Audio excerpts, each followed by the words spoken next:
I have to return it back to them on the 4th. Definitely they will accept it, but they want us to do some few changes or some few works on it. So we are on track of getting the book chapter accepted. And then the other paper too, we are also on track of getting it accepted. So far everything is in order. We are doing well. So I want us to keep on doing it. The other time when we met, I took you through how to conduct meta-analysis, right? So today I want to continue. Today I'm going to focus more on some studies that people have conducted. Last time when we met, I mentioned that most of the meta-analysis papers or how we conduct meta-analysis is actually from the medical science field. It doesn't mean they are the only people who conduct meta-analysis, but the whole meta-analysis thing is from the medical field. So anybody who wants to really conduct a good meta-analysis, it's good for you to look at some papers from the medical science field. So today I've assembled some number of papers which we are going to go through them. I just want you to have an idea. And then these papers are also easy to get access to them. I'm building you up not only for this paper, but for your own papers. We normally learn from somewhere and then we apply somewhere. Something like a term called circular economy. Circular economy is not a construction management term. It was not a concept from the construction management or engineering. It's actually a concept that came from the fashion industry. If you look at where circular economy actually started from, it's actually started from the fashion industry. But today it has become a concept that we all use, including the construction industry, right? That is where it actually started from. It's actually from the fashion. It's actually that was where the whole thing started from. Manufacturing, fashion. That is where the term circular economy started from. And today we all use it. So the same thing applies to this meta-analysis. It has been used in medical science field. In fact, if you look at the number of systematic review and meta-analysis being guided by a certain guideline or a certain guideline which is very popular called PRISMA.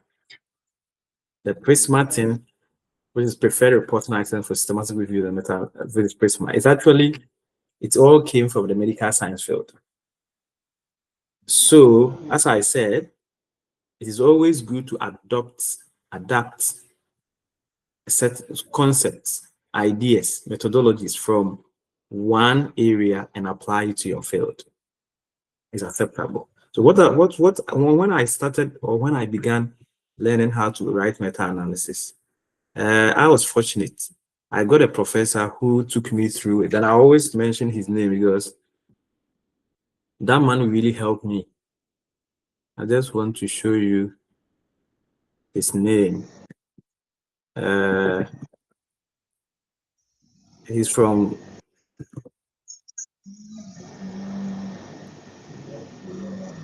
Hey, is everything okay? I think somebody is somewhere. You can mute your you can still be online, but mute your this thing so that good. Mute your mic. Okay, so this is the professor. He's from Congo. Actually, he's a Congolese, DRC, Democratic Republic of Congo. Distinguished Professor and Andre Rezenho. Yeah, at that time, yes, I have written some meta-analysis papers, but I did some work with him. And he took me through how to write good meta-analysis. And I always credit him for what he helped me to know, even though at that point or at that time, I've also done some meta-analysis and all that. But he took me to another dimension, or he helped me to know another dimension of meta-analysis. Then it was a work that he gave to me.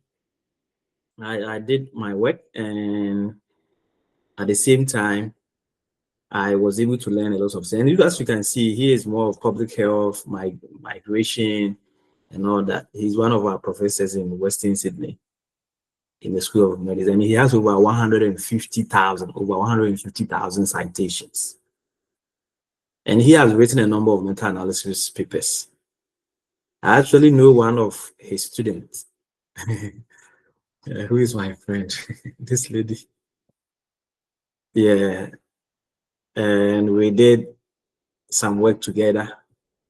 And she too, the man taught her, right? And she has also written good meta-analysis, which has received a number of citations, including literature review papers. So these are the people that I learn from. And it is always good to learn from someone. That's why I always encourage you that you guys, you should be learning. Okay, don't try to be like, oh, this is my area. I don't want to learn anything from anyone. You will not do much. If you take even PLS, SEM software, which is a smart PLS, it was invented by two marketing professors. Marketing, they are not construction management, or they are not they are not medical science professors. They are marketing professors. And I think the last time I showed you their names. Where's the name? I just want to get. Yeah, they came up with the PLS software. Yeah, Christian Rengel. That's the name I was going to. Christian Rengel, Seven Wender, Christian Baker. But actually, it's actually the idea of Christian Rengel. Christian Rengel is who I know, and then the other people who are, Christian Rengel is a marketing professor. He's not how should I put it? He's not a medical science professor. He's a professor of marketing. Marketing. I'm talking about business marketing, the marketing that we all know. And he invented this platform or software, which now everyone uses, right? So don't be somebody who is like, oh, this is my area, I don't learn from you. You not do much. Even the issue of digital twins that a lot of people are using today, it didn't come from engineering. So somewhere it was being used at, I think, manufacturing or operations management or something. Then somebody decided to bring it into construction management. That's how you learn. If you don't do that, you are not going to do much. But academia is not like, oh, this is my area, so this is what I know. Always I have to do. You will not be able to get much. Yeah, you will not be able to get that. He's a professor of management, actually marketing. If you go into it, he's marketing, not even management, marketing. He is the inventor of smart PLS, the smart PLS that we all use, that we like, the one that draw nice pictures for us, for SEM. He's the one who invented it. And he has over 300,000 citations. And this year alone, he has over 60,000 citations, only 2025. It's amazing.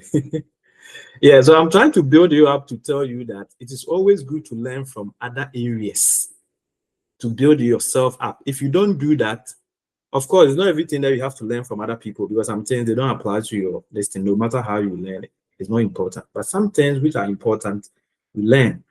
You get the idea from there, then you apply them in your area.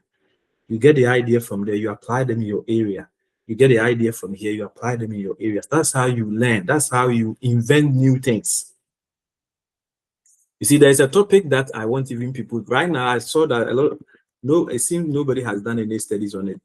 Have you heard agentic AI? Who has said that? I don't know whether who has said this. I was reading something. Has somebody heard this? Yes. Oh, okay. People have started exploring how to use agentic AI for MEP works, electricals, Oh, okay. plumbing. Yeah. Yeah, so I was actually watching a news. This is how I got to know it. I was watching news, and was it an advert or something? So it's an advert, like normal advert. I think this supermarket, something like that. And then I said, hey, this time I have never seen it before.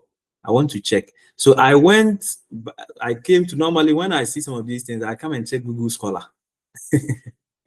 You see, Google is saying that you visit this often. I've read this thing over and over since I got to know it.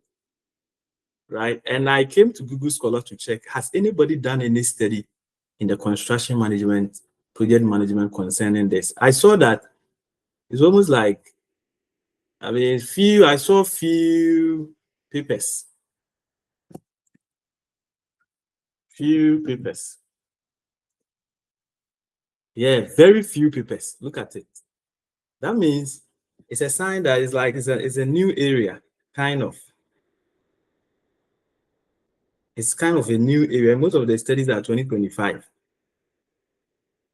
All the articles are 2025. And it seems that's not even been developed well. I mean, I'm talking about that concept. It doesn't mean it has not been added or applied to other things in addition to construction, because I can see exoskeleton, Joshua's area, and all that. Cognitive, social, and so they are here. But the concept itself being developed, like generative AI, how some people have developed it, including rewriting a chapter and all that about it. It seems people have not done that. And I foresee that for the next year or two, people will zoom into this. That is how you learn. I'm just trying to give you an idea about how to learn new things. Other than that, you stick to what you know already. And when you stick to what you know already, it's difficult to bring something new out there for people to appreciate, because people always want to learn something new. People always want to see something new. Yeah. So you can see that even Google Scholar. So if you set Google Scholar and Google Scholar is giving you this, then Scopus will give you like about 2 or 3 papers. Because normally Google Scholar give a lot of outcome, a lot of resource. So if Google Scholar is giving you 66, that means there are extremely few papers on this concept. Okay, just something by the way. Now let's come back so that we don't deviate. So today, what I have decided to do is to take you through some papers on meta-analysis and systematic review. The aim is to give you the structure and show you certain things that you have to put in your meta-analysis anytime you are writing meta-analysis. Because already I went through the analysis. I did the analysis with you the other time, and I'm expecting you. I think I gave one of you the task to do some work, or I didn't. Oh, I think all of you, not even one person, everyone. I didn't give it to one person. All of you are supposed to do it. So I'm expecting that maybe I'll give you another 2 weeks or a week or two. Finally, when we meet the next time, we will take off. This time around, there will nothing like excuses. I don't understand this and all that. So if you have any question within this period, you contact me or ask me. I will help you out. Concerning the data set that we downloaded the other time, I shared them with you. So if you go back to your Gmail, they are there. So make sure you go through the articles and get the most relevant ones. Once we take off, we are going. There will be no turning back. Okay, now let me take you through some articles that people have written using systematic literature review and meta-analysis in this context. And so in most studies or most papers that people have written, they don't only do meta-analysis, they do both. And that's how come we have the Prisma. The Prisma is the preferred reporting items for systematic reviews and meta-analysis. The preferred, in other words, the things that everyone want to see or we want to see in your systematic reviews and meta-analysis. So based on the Prisma, there are certain things that we want to see. Okay, time will not, I will not get that opportunity, but I want you to just, everyone here, just get the Prisma guidelines because it's a lot. I can't take you through all of them, but I'll do my best to maybe just take you through some few things. It's a form of guidelines that how should I share this? They contain, or it contains, items that will support you to do your meta-analysis. And the items here simply is about the structure. It's just like how we structure our normal articles. If you have a normal article, what do? You always have your introduction. After introduction, you come to literature review. From literature review, you go to the methodology. From the methodology, you go to results. From the results, you go to what? Conclusion. So the Prisma also has that kind of checklist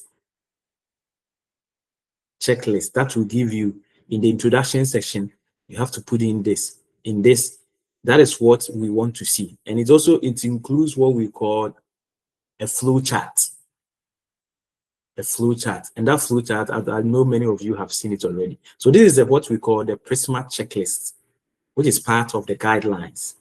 So according to Prisma, anytime you write a systematic literature review paper, one, the paper itself must have a title. This one, we all know it already, right? Every paper must have a title. Then the paper must have an abstract. But even the abstract, according to the Prisma guideline, there is a way to structure your abstract. And I'm going to show you an example. So this is how a normal abstract is supposed to be according to Prisma. You must have a background. And then the background here is more about, in the normal paper, emerald. Many of you have read emerald papers, right? Or you know the emerald structure. With the emerald structure, you must have your purpose, design method. Okay, let me quickly show you. So that just one paper. We all know this, but I just quickly want to show you. So this is the structure of emerald. Emerald, according to emerald, this is how you have to structure your abstract. Purpose, design method, approach, research, the findings, research, limitation, implication, practical implication, originality or value. So this is the structure according to emerald. But according to the Prisma guideline, this is how you have to structure your abstract. It must come with the background is the same as talking about the gap, the purpose, something like that. It's almost the same as the emerald structure. Then the methodology, the method that you use, how you went about it.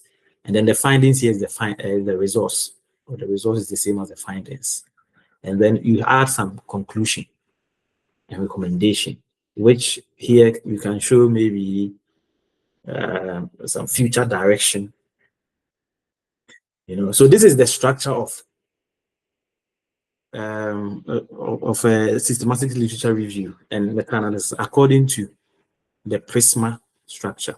What other thing do we need to know according to the Prisma structure? Where did I open this? Okay, good. The next thing is introduction, which we all know introduction of the paper. Within the introduction, give us the rationale, which will form the basis of your problem statement, the motivation, why you are conducting this study, including the objectives, the research objectives and research questions. We know this in the introduction. We have all written papers before, we know this. Then you come to, according to Prisma, the next important section is the method section.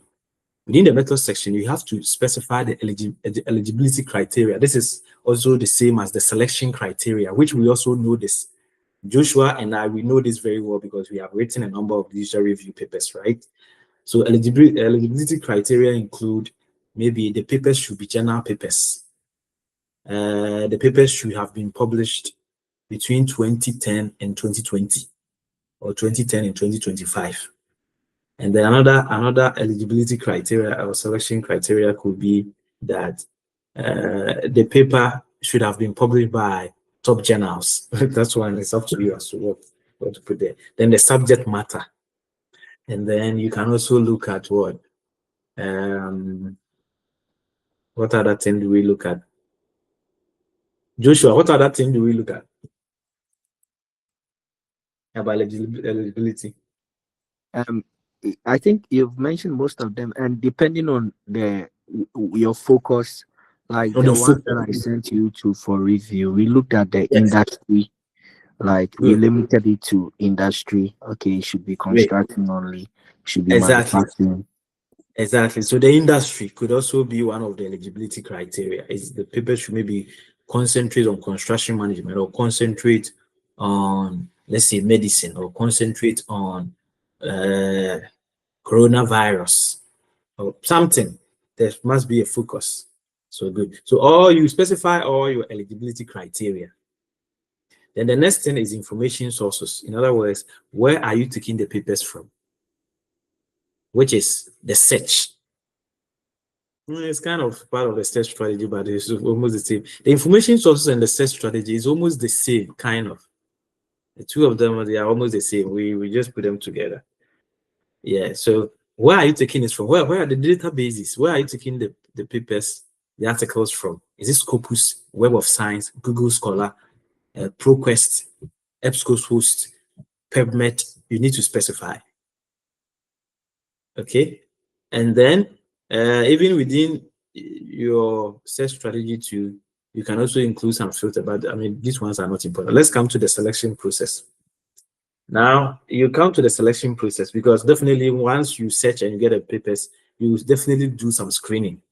So that's where the filters and the limits will come in.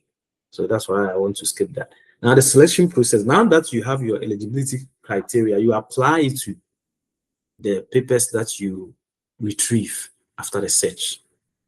Okay, you apply and then you select the most important papers. Now, after you have selected the most important papers, the relevant papers, you have to do data analysis, right? So data analysis, you have to specify the method that you are going to do the meta-analysis. Are you going to use content analysis or thematic or whatever? You need to help us. And then you also help us with even how you're going to report the method, the approach. You can also talk about the investigators. Normally, in this context, I always tell people that you have to mention that you are a number of authors. That's why it's always good for you to write literature review papers with other people. Okay, good. Now, the next thing is you need to also talk about what we call the data item. In other words, what are the specific items? It's not just about doing the data analysis or data collection or whatever. I mean, collecting the data or doing the analysis, but what specific items are you taking from these articles for the analysis? You need to help us to know. Okay, so for example, if you are working on key factors of circular economy, the variables, the items that you'll be picking from the articles are the factors of circular economy. Okay, now another thing which is very important, which so far many of you, including Joshua, I think recently Joshua and I, we did some discussions about this, is about the steady risk of bias. This is something that today I'll introduce you to before we go. It's very important. If you are going to be guided by the Prisma, one of the important things that you need to put in your work is the articles that you have selected. Let's say you have selected 10 articles for your data analysis. You have to take them through what we call steady risk of bias assessment. Why do we do this? We want to see whether the papers that you have selected, they are appropriate. They are appropriate. And there's no bias. The bias in terms of maybe they are not skewed towards a certain area, or there are certain things which don't make the papers representative, reliable enough. They are not valid. The validity issue, it has some validity issues. It has the papers, they have some reliability issue. They have validity issues, right? You need to check these things. So today I will introduce you to some of the tools that will help us. Normally the tools are questions. You ask certain questions. If those questions you are able to answer them, you pick each of the articles and you pose the questions to the items in the articles and you are able to answer them and you get all of them right, then that paper that you are using for the analysis is a good paper. But if you pose the questions and maybe out of 9, you get only 2 of them right, then that paper is questionable. You have to consider by taking that paper out. It could be a relevant paper that maybe you think is relevant. It's something that those of many construction management papers, I know many people don't do because I've read a number of construction management papers. But when it comes to the medical science field, it's a very important aspect. Very, very important. Yeah. Okay. And the rest will come in.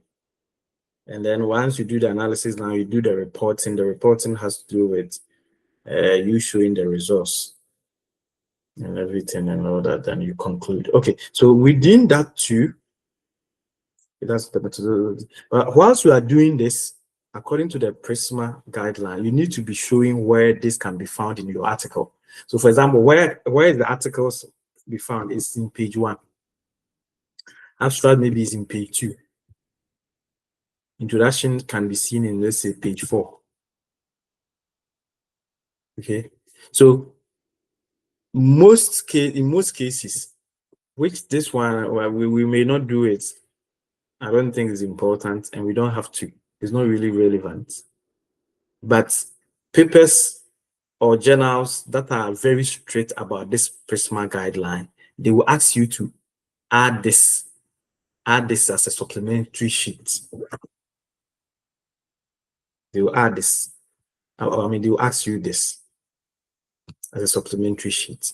Okay, so we are done with the method. Let's come to results. These are some of the results that, according to the Prisma, you have to report. So the question that somebody will ask is it compulsory that you have to report everything here? The answer is no. It's not everything. It's not everything that you are supposed to report. Because some of the papers or some of the articles that you put together, some of the things here, they will be missing in that article. So you can't report them. So here you don't have it, you just write NA. Not applicable in case any of these statements that is here. But if it is, these things are found in your paper, show us where we can see it. Results. So the results section. Then you also have discussion. According to Prisma, the Prisma guideline or checklist, your paper must have a section discussing the outcome, the results. You don't only have to have results, but you must also have a discussion section. Very important. Then there's also other information that you need to put in there. The registration and protocol. This is very common. I was introduced to this is it Prospero or Prospero. There is a way to register your protocol. The register of protocol has to do with the relevant papers that you select for your articles. You can register them. They have a platform where you can register your paper. But just like the papers I've sent to you, if we end up saving, screening, and coming out with the most appropriate papers, we can register them online so that in future nobody will claim that they did the work or something. It's just like you putting your database online. Okay, but if you have not done that too, you put not applicable. And then you also have to report if you had any financial or non-financial support for the review. Maybe you're studying, like somebody like Ben. Now, every paper that you have to write, especially if you are the first author or if you are the main author, you need to specify that Newcastle unit is the sponsor. You have to declare that. The same thing applies to Joshua.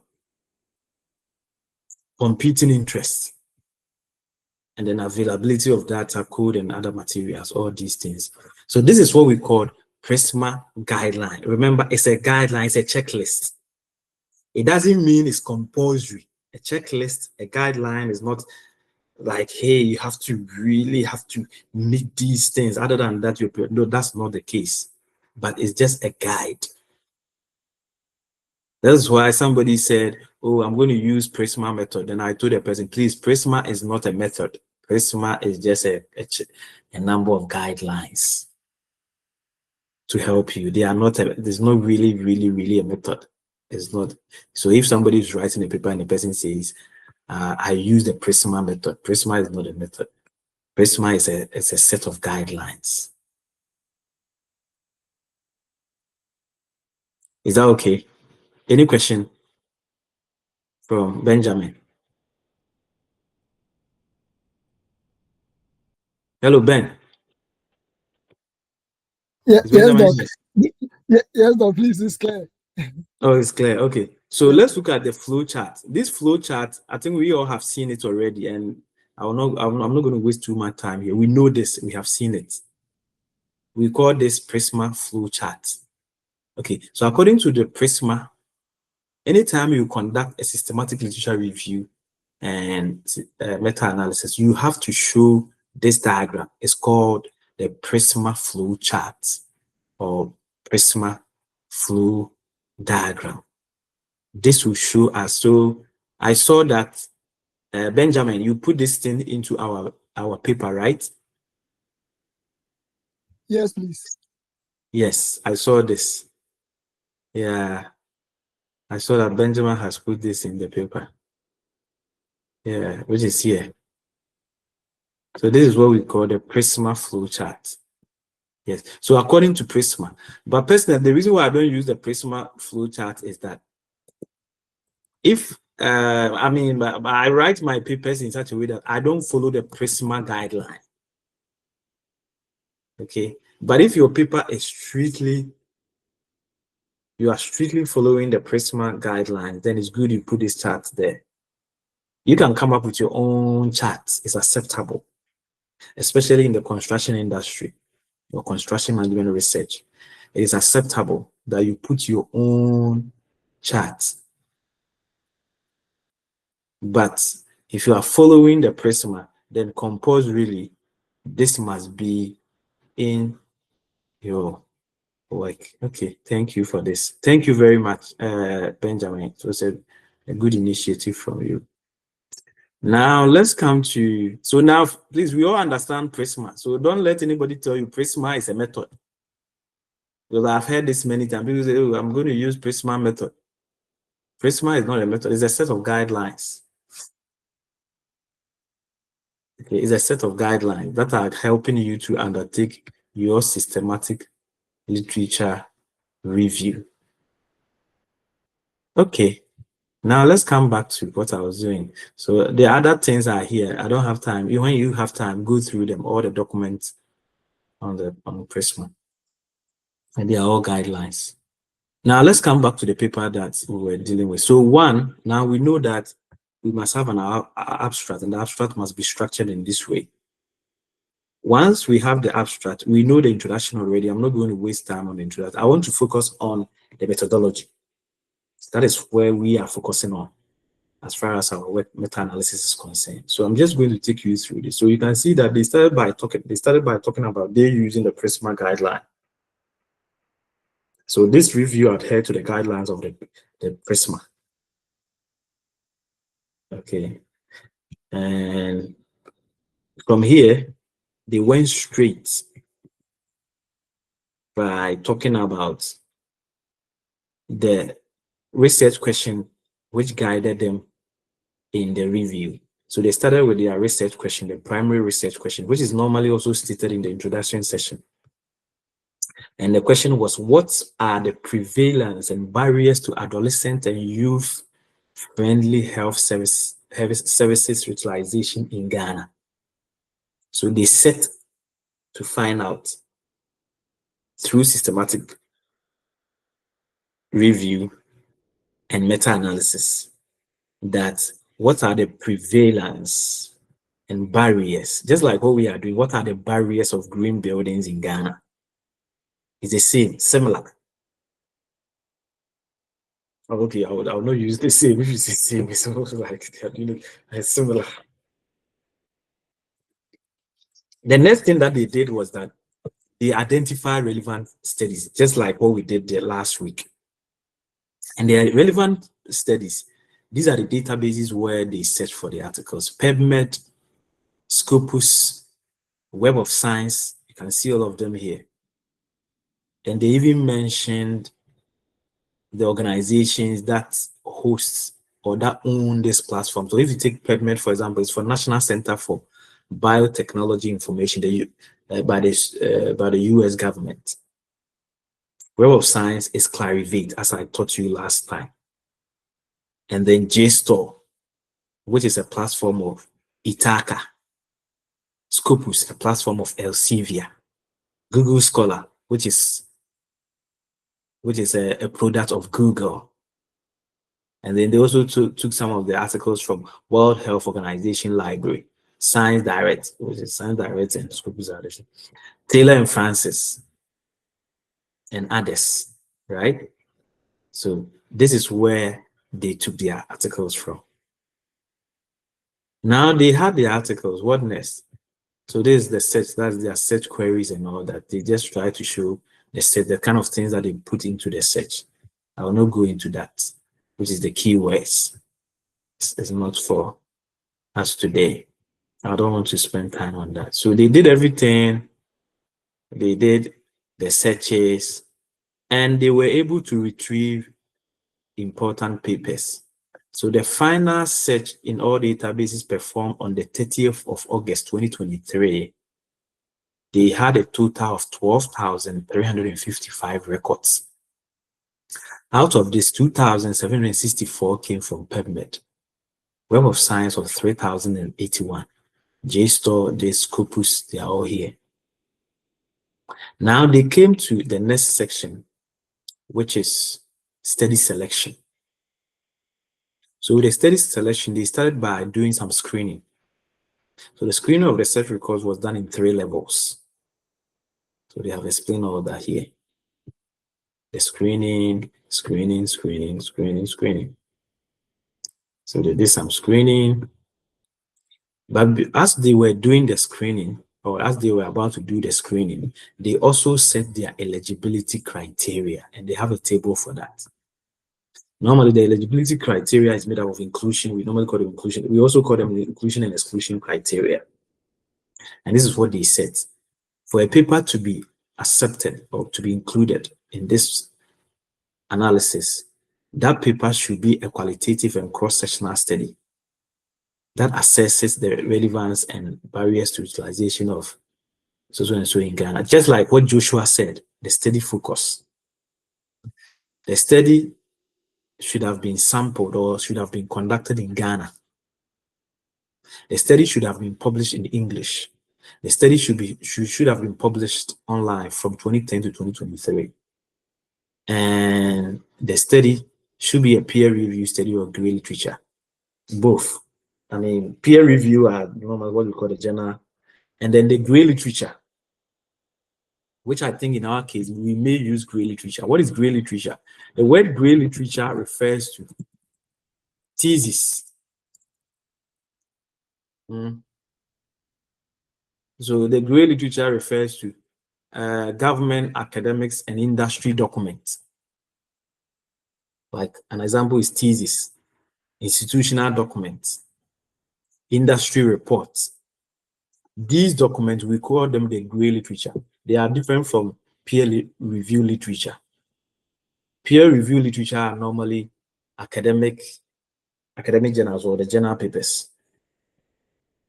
You can also include them in your studies, acceptable. Yeah. Okay. Let me come back. And then this is where the exclusion criteria. In other words, these papers are not supposed to, or they were not supposed to be part of it. Reviews, letters to editors, commentaries, preprints, conference papers, book chapters, so and so, they were all supposed to be excluded. Just like how we do it in our normal work. Any question at this point? I think I'm just taking you through. Yes, Doc. Okay, ask. Doc, yes, Bismarck. Yeah, go ahead. Yeah, Doc, please, I've been following the discussion so far, and Okay. I've not done a systematic review, literature review before, so I'm just Okay. following it. Okay, good. And concerning the inclusion and then the exclusion criteria, Yeah. I want to understand that do they set how do they set the inclusion and the Inclusion and exclusion criteria? okay, so Yes. if you want to set inclusion and exclusion criteria, I will always encourage you to look for previous papers that people have published. Look for papers that people have published, systematic literature reviews, and look at how they set their inclusion and exclusion criteria. Beside that, you can also come up with your own inclusion and exclusion criteria. Actually, we don't. The truth of the matter is that there is no one way of going about inclusion and exclusion criteria, but they must be reasonable. And for the inclusion and exclusion criteria to be reasonable, you need to refer to previous studies to support them. Yes, so that's what I would say. Always, because the thing is, even if you decide to set your own inclusion and exclusion criteria, you are likely to have some conflict with some reviewers, because some reviewers are some way. They will ask you, why did you set this inclusion criteria? For example, if you say 2010 to 2023, somebody who will not read anything in your paper, but you only focus on inclusion and exclusion criteria, will just ask you, why did you decide to set the year limit 2010 to 2020? Why didn't you expand it to 2025? You know, so I would say look out for previous papers. Like if you look at my papers, Dr. Amos, Dr. Augustine, Joshua, so many people have done literature review papers in the area of construction management. Just pick some of the papers that people have published and look out how they set their inclusion and exclusion criteria, and based on that to do yours. That will save you a lot from attacks from reviewers and all that. But if you decide not to follow the previous papers, you can set your own inclusion and exclusion criteria, but you have to be ready for explanations and attacks from examiners and from reviewers. Yeah, so you can set it. Oh, You can okay, set. Doc. Yeah, but to All me, right, the thank safest, the best approach is look at previous papers. That is the best. It's easier, it's okay. better. It saves you from all these questions from reviewers. Yeah, so do that and you are going to be okay. Good.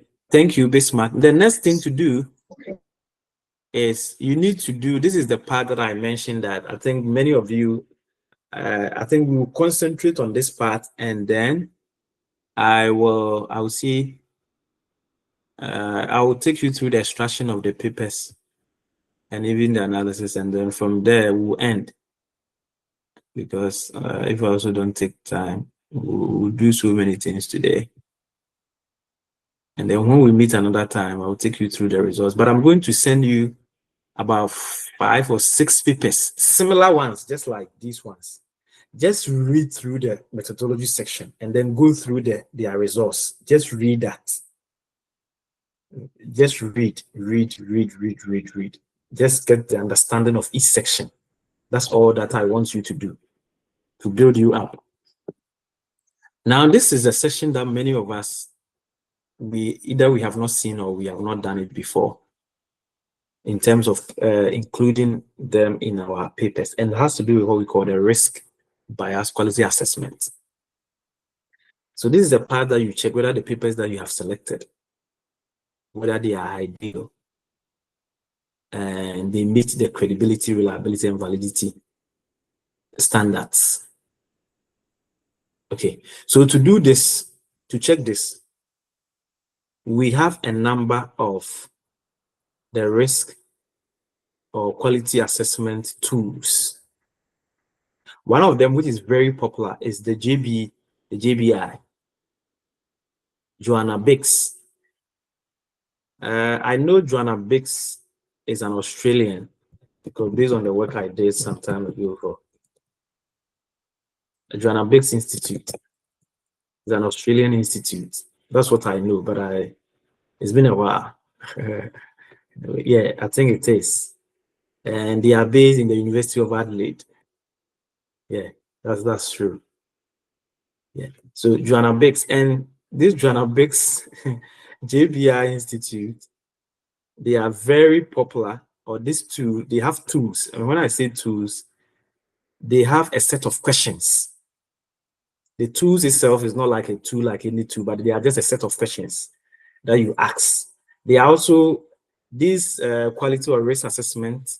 They are also called critical appraiser. When you see critical appraiser, they are the same. So they have a number of them, and the tools have been made in such a way that it is based on the study design. In other words, if you pick each article, if you pick every article, there is a research design which has been used to put the paper together.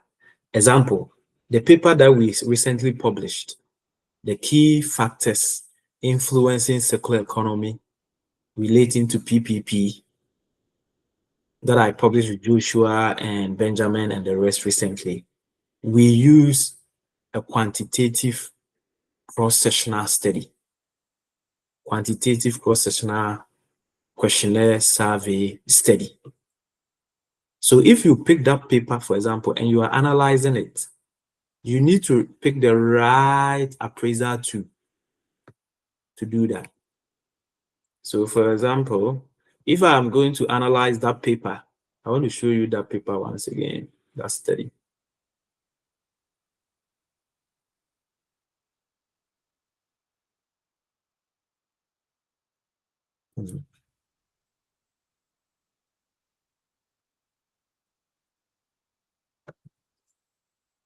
The paper about key factors of circular economy. I'm talking about this paper, this study. If you pick this study, the methodology or the research design that we use to put this paper together is what? Is quantitative. Joshua, what is the design? The study design is a quantitative cross-sectional survey or quantitative survey design. Yeah. Right? Questionnaire survey design. That's what we use. Good. So if I want to appraise, if I want to assess the quality or I want to assess the risk bias or the risk associated with this paper to check whether this paper fits into my systematic review, I should use this paper to be part of my data analysis in my review. This is what I have to do. I have to come to the JBI, Joanna Biggs Institute, and then pick the right design. And the right the design will be that this paper is an analytical cross-sectional study. In other words, this is a survey. So a survey study is the same as most survey studies in the medical science are considered as cross-sectional studies. So I'll pick this one and I'll open it. It's a list of checklists. I have actually done this with one of the papers I published entitled Net Zero Procurement something something. It's a systematic literature review. I don't know whether any of you have seen that paper with Dr. Robert Oseche. If any of you have seen that paper, you see that I did that thing in there. Yeah, and then another paper I wrote with Dr. What's her name? Leonora, and then Dr. Afari Prince Afari. That paper too, we did this thing in there. You can see the results there. So this is what I was saying. So it's a list of questions. So they have 8 questions. So you ask yourself, were the criteria for inclusion in the sample clearly defined? In other words, if I pick this paper, these key factors on circular economy, and I ask myself the sample in there, the number of participants or respondents to the survey, are they clearly defined in the paper? So I should take, if it is yes, you take, if it is no, you take, whatever you take. Where the study subject and the setting described in the detail. In other words, where did the study take place? And what is the study about? Are they clearly defined in the paper? And this one is, if you pick our paper, is yes, because we define that our paper was, or our paper is about circular economy in PPP projects, and it's a global study, blah, blah, blah. They are there clearly. Anyone who will read this will see this. Was the exposure measured in a valid and reliable way? So in terms of the validity and the reliability of the data set, was this tested? The answer is yes, because if you pick our paper, Joshua, if you remember very well, there is a portion, even in the methodology section, where we use the Chrome batch alpha. Yeah. Right? They have all been done, the reliability they have all been tested and approved. So that part too, we are going to say yes.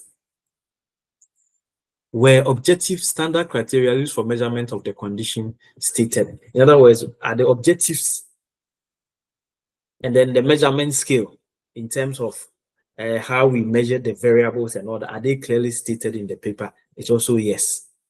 Were confounding factors identified? Some of these things are a little bit more medical. So if you think the 10 confounding factors are not in there, if you think it does not apply to this paper, you can just say not applicable. Were strategies to deal with the confounding factors stated? If it's not there, you say not applicable. Where the outcome measured in a valid and reliable way? If it says yes, if not applicable, it was appropriate statistical analysis used? In other words, did we use appropriate data analysis? Yes, we have fuzzy and factor analysis, they are all in there. Good. So once you are done, now you have to normally the yes will be 1, no will be 0, and then unclear. There's a certain number I need to check. I think I'll tell you. I think yes is 3, no is 2, and unclear is 1, something like that. Or yes is 2, no is 1, unclear is 0. So once you are done, you put them together. So if you get more yes, in other words, in simple terms, even if you don't rank anything, if you get more yes out of the 8, out of the 8, if you have more yes, let's say you have 6/10 or 7/10 or 5/10, then the paper is good enough. In other words, you have more than half, right? Then the paper is good enough for you to include that paper in your data analysis. That's what this thing is saying. Well, I will not use the JBI approach, but the other statistical tools from other institutions. I think there's a one. Apart from JBI, there is this C something. Yeah, I used to know all these things from my fingertips. It's been a while since I used them. That's why. There is another, the other institutions. So it's not only JBI that has this, but the other institutions too. But before we even come to other institutions, I want to help you with other things. So if your study is a case study, you can use any of the case study questions. If maybe the paper that you are dealing with is a case study paper, then you can use any of them. If the paper that you are dealing with is economic evaluation, like maybe the paper is a purely econometrics paper, but GDP, inflation, whatever, then you have to. If the study that you are analyzing is a qualitative research, let's say they use interviews or they use forum discussion, expert forum discussion and all that. You need to know what to use. And then if the paper is about systematic reviews, you need to know what to use, right? Okay. So you can use the JBI, but as I said, apart from JBI, the other institutions too, and I don't know why I have forgotten this. Let me try and see whether they are not here. The other institutions too that also have these quality assessment tools or questions. But the popular one, which I would say common, that a lot of researchers use, is the JBI from University of Adelaide. They are attached to University of Adelaide. It's an Australian thing. It's an Australian thing, which has become a global something that everyone in this world use. It's all over the world. Everybody uses this standard. These questions when they are doing their systematic reviews. Yeah. So pick any of them. Pick any of them. The other ones, but I mean, you don't need to know the other ones. Is it CSI or something? It's just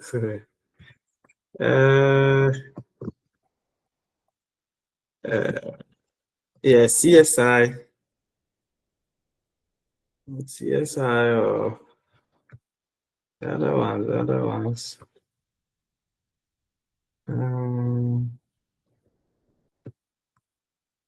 Other ones which are very popular. I'm just trying to help you out so that when you see them somewhere or you read articles and you see them, it will not be like, oh, where are these things coming from? Because they are institutions. It's just like maybe Western Sydney University or Georgia Tech. They coming up with questions as to how to go about assessing. Yeah, good. This is what I was looking for. CASP, the CASP one. We have JBR, we have CASP. Yes, CASP is also very popular. CASP. Yeah, and then we also have Latitude Network. All these are institutions or groups that have come up with questions as to how you assess. But the one which is very popular, once again, is the JBI. The JBI is very, very, very popular. Very popular. But it doesn't mean that's the only questions, or that's the only institution where you can pick their questions to assess the articles. Now let's come back to the article for the sake of time, because maybe for the next 15 minutes I'll try to do this. Once you ask all these questions, now you have to report them. So you take your time and read through them to get to know them. Now let me take you straight to where the questions have been good. So this is an example. These are articles. So some articles that they assessed. Look at these articles that they assessed using the JBI critical architectures for analysis. These are cross-sectional studies. So some articles that they are research design, they use cross-sectional survey questionnaires. So this is how the whole thing went. So if you pick 1, 2, 3, 4, 5, 6, you can see that most of them we had yes, yes, yes, yes, yes, yes, yes, yes.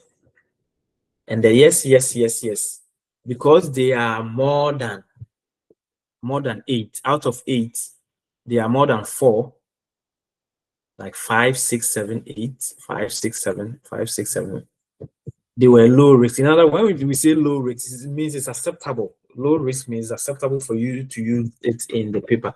But if you assess the paper and you get 4 and less than 4, then it's a high risk. In other words, you have to consider by taking it out of your paper, because most of the questions were not ticked as yes.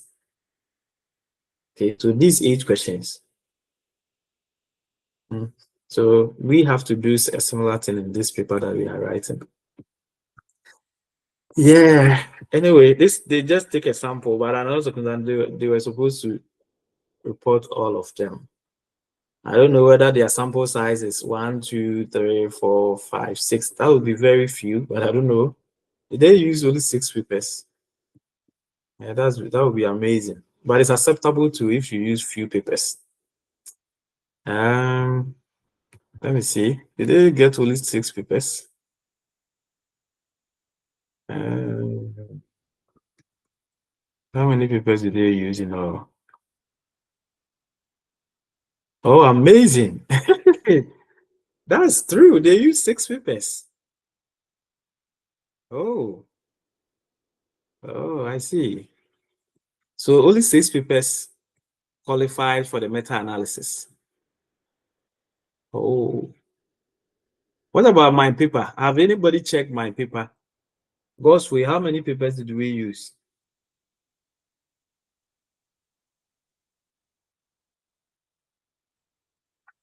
Is Gosway here?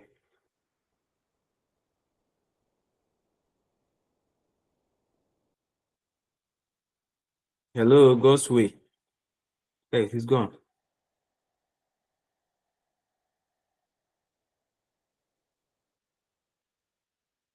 Okay, you are here. How many papers? Have you checked the papers that, or Joshua, anybody can check? How many papers did I use? Okay, you're having a challenge. That's fine. How many papers did I use or did we use in my meta-analysis? Can you quickly check? I think we used few papers. Who has checked the meta-analysis? What about Benjamin? Nobody has been able to check. Let me go and check. Okay, 10 papers. Okay, good. So yeah, so we see they use 6 and we use 10. Yeah. Anyways, acceptable according to the meta-analysis, the criteria for meta-analysis. If you have 2 papers or more, it's acceptable to be included in meta-analysis. So that's fine. 6, good to go. That's okay. Good. So this is what we are also going to report this. We shouldn't forget. We'll go through this together and we'll report this together in our paper. So please make sure you download some of the quality assessments and get to know what it is, and also read this section to get to know the meaning and why we do this assessment. Very important. Now that we are done with the quality assessment and everything is fine, now we do data extraction. So this is where we extract the important items from the papers, the 6 papers for the meta-analysis. So here you have to pick the important items, such as some of the things that were extracted include the names of the authors, the year of publication, study design, sampling method, summary, just like how we do it for our systematic literature review. They have shown the details here. Okay, in the supplementary file. Let me try and get a supplementary file so that we get to know what they put into the paper. I'm interested in getting to know what the kind of data that they extracted. I want to know the specific data that they extracted from this here. I'm going to download it. So everybody, let's look at what they put into the kind of data that they extracted. Oh, it's here. Okay. So this is what they did. And I think we all know this, or we have seen this before, right? The names of the authors, the region, the study, sample size, sampling method, study population, so and so, and then the specific barriers. Yeah. Anyway, so this is what they did. Now let's come back. All these things we all know them already. Or many of you, if not all, many of you know these things already. Yeah, you know them already. They are not new. Okay, so after extracting the data, what next? The next thing that they did was to do the data synthesis or the analysis. So here, a narrative synthesis was used to analyze the data. A meta-analysis was performed using the startup version 17. So random effects, which I showed you, we are going to use the JAMOV. They computed the heterogeneity, the prevalence rate, and then the publication bias using and also showing the funnel plot and then the EGA test. I showed you all these things last week, right? Let me show you examples of what they mean by these things. So this is what we saw this last week in the JAMOV. And then this was the funnel plot. We saw this last week as well. So the same. So we are on the right path. So there's nothing new under the sun. We are learning from them, but just that as we are learning from them, I want you to read the articles to get understanding. You don't necessarily need to pick what they have discussed, because some of the things or most of the things that they have discussed in these papers are related to medicine. They are related to utilization of adolescent whatever, adolescent hospital, adolescent and youth-friendly health services. That's not our focus. We are not interested in that. But we are picking important things from them. So I'll send you this paper. We are ending. I'll send you this paper. And there is also another paper examining the burden of unintentional injuries in Ghana, a systematic review and meta-analysis. When you go through this paper, especially the methodology section, you also see that they have also gone through the same thing that we have just done. The same thing I have just explained to you, the same or similar. So I also send this paper to you. Please look at the methodology section and look at the results. Once again, I want to plead with everyone, please read. Okay, read. If you don't read, when we come here, the whole thing will look like Hebrew for you. But they are not Hebrew. They are just simple things that we all know. They are simple things that we can learn. Yeah, but it will all come down to you reading. And then when we come, I also add my interpretation and explanation to give you more understanding. That is how we will learn this. Or that's how we get to know this. I also send you this paper too. I just want, there are many papers on meta-analysis and systematic review, which the people in the medical science field, they have conducted on Ghana. I just don't want to bother with global study, just focus on Ghana for now. When you become established and you have a lot of ideas and experience in this, then now you can read global other papers from other countries. But even the other countries, they also use the same approach. In a way, it's not like it's a different thing, the same. But just that I want to make the context, because we are from Ghana. I want to make the context to be in Ghana, so that when you are reading, you know, okay, this is the Ghana thing. But at the end of the day, the same idea, the same context can be applied all over the world. Okay, so that's all. Any question before we go? The time is up. Anybody with the question? Anyone with a question? Joshua, do you have a question? No, Doc. I think I'm okay. Thank you. You're welcome. Then, Ben, we are going. Any question? No, please, I'm okay. Thank you. Okay, you're welcome. What about Bismarck? Doc, I'm okay. Okay, God's way. Anything, God's way. Good. Okay, I think God's way is having issues with this thing. Who is here again?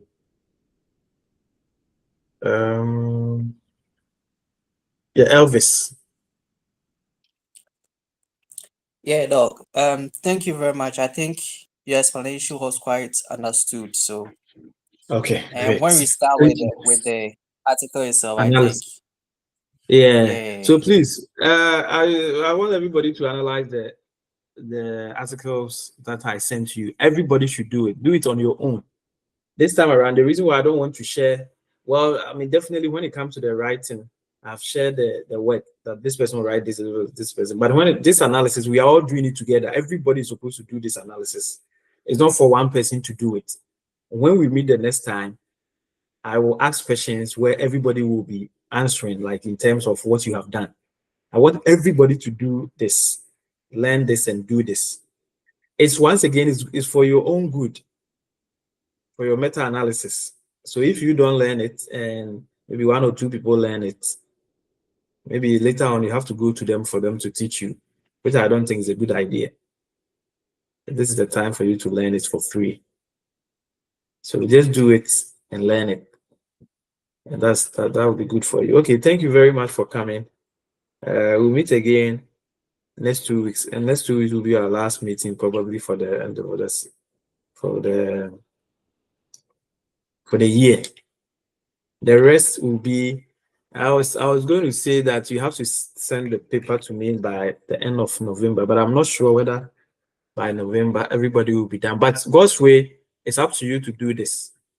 That one, it's up to you. You are the one in charge. You and Joshua. So if after we go through everything and people can write till the end of the November, by November everything is ready, I think it will be great. But if we don't have all the things ready, then we can consider adding maybe a week or so before we go into Christmas, because we all know in December nobody has time. Everybody is going to be busy. We are all going to be busy, especially from the 15th of December. People have all sort of functions and things to attend. So if we are going to see ourselves again, that would be like something like the middle of January. Okay, so God's way, this one is God's way and Joshua. It's up to you to come up with how to get the thing done in terms of the writing before we go to Christmas, or if it's not possible, let me know, and then we can look at when we are back from Christmas, any of them. Okay, thank you so much for coming. I wish everybody the best. Have a great weekend. See you another time. Bye-bye. Bye bye. Thank you, Doc. Bye. Bye.